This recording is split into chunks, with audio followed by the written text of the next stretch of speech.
Deepavali special முறுக்கு எப்படி செய்கிறதுன்றதை இந்த வீடியோவில் பார்க்கலாம் வாங்க.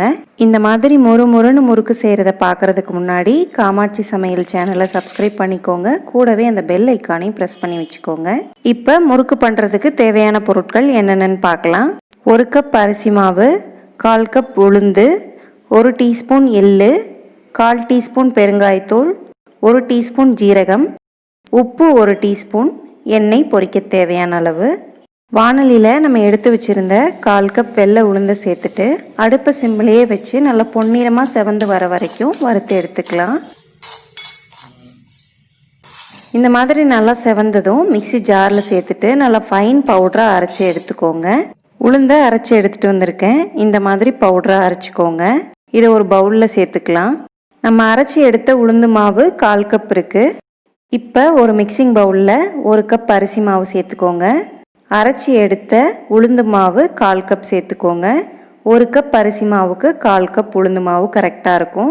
இது கூட 1 டீஸ்பூன் எள்ளு, 1 டீஸ்பூன் ஜீரகம், 1/4 டீஸ்பூன் பெருங்காயத்தூள், 1 டீஸ்பூன் உப்பு சேர்த்துட்டு எல்லாத்தையும் நல்லா கலந்து விட்டுக்கோங்க. கருப்பு எள்ளுக்கு பதிலாக வெள்ளை எள்ளு கூட சேர்த்துக்கலாம். இது எல்லாத்தையும் இந்த மாதிரி நல்லா கலந்து விட்டுட்டு அரை குழிக்கரண்டி எண்ணெயை சூடு பண்ணி சேர்த்துக்கோங்க. இந்த மாதிரி எண்ணெயை சூடு பண்ணி சேர்க்கும்போது முறுக்கு நல்லா கிறிஸ்பியாக கிடைக்கும். அதுக்காக தான் எண்ணெயை சூடு பண்ணி சேர்க்குறோம். எண்ணெய்க்கு பதிலாக வெண்ணெயை கூட உருக்கி சேர்த்துக்கலாம். டேஸ்ட் நல்லாயிருக்கும். இது எல்லாத்தையும் நல்லா கலந்து விட்டுட்டு கொஞ்சம் கொஞ்சமாக தண்ணி சேர்த்து நல்லா சாஃப்டான மாவாக பிசைஞ்சு எடுத்துக்கோங்க. எடுத்த உடனே தண்ணி அதிகமாக சேர்த்துற வேண்டாம். கொஞ்சம் கொஞ்சமாக தண்ணி சேர்த்து பிசைஞ்சுக்கோங்க. தண்ணி அதிகமாகிடுச்சுன்னா முறுக்கு அதிகமாக எண்ணெய் குடிக்கும். அதனால் கொஞ்சம் கொஞ்சமாக தண்ணியை தெளித்து விட்டு பிசைஞ்சுக்கோங்க. 1 பங்கு அரிசி மாவுக்கு 1/4 பங்கு உளுந்து மாவு சேர்த்துக்கோங்க. இதுதான் கரெக்டான ரேஷியோ.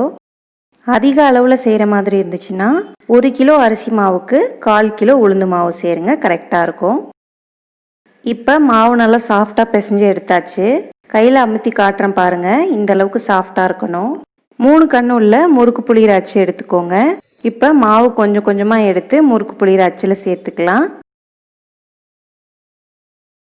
ரொம்ப ஃபுல்லாக வைக்காமல் இந்த மாதிரி கொஞ்சம் கேப் இருக்கிற மாதிரி வைங்க. அப்போ புளியறதுக்கு ஈஸியாக இருக்கும். கரண்டியோட பின்பக்கத்தில் இந்த மாதிரி புளிஞ்சு விட்டுக்கோங்க. கரண்டிக்கு பதிலாக சின்ன பிளேட்டில் கூட புளிஞ்சிக்கலாம். புளிஞ்சு விட்டுட்டு ஓரத்தில் இருக்கிற மாவை இந்த மாதிரி ஒட்டி விட்டுட்டிங்கன்னா எண்ணெயில் பொரிஞ்சு வரும்போது பிரியாமல் அப்படியே இருக்கும். முறுக்கு புளிஞ்சாச்சு. அடுத்ததான் எண்ணெயில் போட்டு பொரிச்சு எடுத்துக்கலாம். கொஞ்சமாக மாவு எடுத்து சேர்த்திங்கன்னா உடனே மேலே எழும்பி வரணும். இப்போ எண்ணெய் கரெக்டான சூட்டில் இருக்குது. புளிஞ்சு வச்ச முறுக்கை எண்ணெயில் சேர்த்துக்கலாம். பிகினஸாக இருக்கிறவங்க எண்ணெய் கையில் தெரிச்சிடாமல் பொறுமையாக சேர்த்துக்கோங்க. நான் கம்மியான அளவுகளில் செய்கிறதுனால கொஞ்சமாக எண்ணெய் ஊற்றி ஒன்று ஒன்றா பொரிச்சு எடுக்க போகிறேன். நீங்கள் அதிக அளவில் செய்கிற மாதிரி இருந்துச்சுன்னா அதிகமாக எண்ணெய் ஊற்றி 2-3 முறுக்காவும் போட்டு எடுத்துக்கலாம். 2 சைடும் திருப்பி விட்டு நல்லா கிறிஸ்பாக பொரிஞ்சு வரணும். நுரையெல்லாம் அடங்கினதுக்கப்புறம் வெளியில் எடுத்துக்கலாம். இதே மாதிரியே நம்ம எல்லா மாவையும் புழிஞ்சு விட்டுக்கலாம். அடுப்பை சிம்லேயே வச்சுக்கோங்க. ஹை ஃப்ளேமில் வச்சிங்கன்னா வெளியில் சீக்கிரமாக செவந்துடும், உள்ளே சரியாக வேகாது. அதனால் அடுப்பை சிம்லேயே வச்சு பொரிச்சு எடுத்துக்கோங்க. மாவு புளியறதுக்கு ரொம்ப கஷ்டமாக இருந்துச்சுன்னா இந்த எண்ணெயில் கொஞ்சமாக சேர்த்து பிசைஞ்சிட்டு அதுக்கப்புறம் மறுபடியும் புளிங்க. ஈஸியாக புளியறதுக்கு வரும்.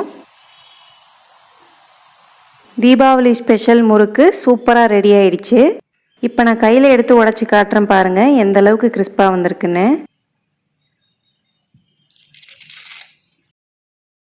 இந்த மாதிரி மொறுன்னு முறுக்கு நீங்களும் உங்கள் வீட்டில் செஞ்சு பாருங்கள். அனைவருக்கும் இனிய தீபாவளி நல்வாழ்த்துக்கள். இந்த வீடியோ பிடிச்சிருந்தா லைக் பண்ணுங்கள். உங்கள் ஃப்ரெண்ட்ஸ் அண்ட் ஃபேமிலிக்கு ஷேர் பண்ணுங்கள். மறக்காமல் நம்ம சேனலை சப்ஸ்கிரைப் பண்ணிக்கோங்க.